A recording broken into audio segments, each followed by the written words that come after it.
I want to show you how to work a reversible, left-leaning, yarn over type make one increase. And I know that was a mouthful. So what I mean is there are multiple increase methods that go by the term make one. There's a version where you work into the running thread. There is a version where you cast on an extra stitch using a backward loop. And this method is neither of those. The method I'm working with is the method where you make either a yarn over or a reverse yarn over, and then on the next row or round you twist that shut so you don't get a hole. And since we are twisting a loop shut, guess what? We can have either a right-leaning version of this, or we can have a left-leaning version of this. So the version I'm working here will give you the left-leaning on the front of the work, the start side of the work, and the right-leaning on the back side of the work, because it's reversible. And we happen to be looking at the back side of the work.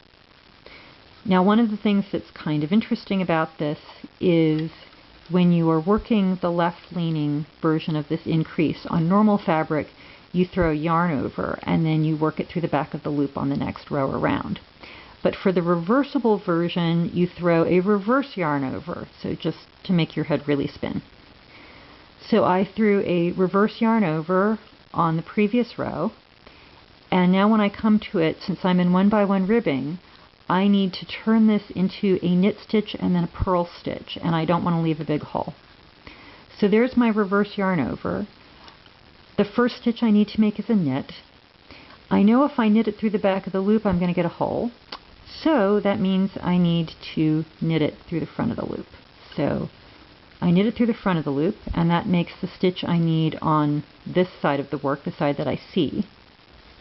But I need to make that purl stitch for the stitch on the other side of the work. So to make the purl stitch, I'll insert my left needle front to back under the running thread, which now makes something that looks a lot like a yarn over. But I need to purl it, so let's bring the yarn to the purl side of the fabric, so yarn in front so I can purl. And I want to work this yarn over-ish thing so that it will be shut. Well, if I purl it this way, you can see I'm going to get a big hole. So guess what? That means I need to purl it up through the back of the loop. There we go. So now I have made a knit and a purl out of that reverse yarn over. And the edge of this fabric happens to be a 2-stitch I-cord, so knit, yarn forward and slip, and then let me show you what we have. So on this side of the work, which as I said is the wrong side of the work, you can see these little diagonal lines, so that's leaning to the right. And if I flip the work over, you'll see on the right side of the work there's the little diagonal lines leaning to the left.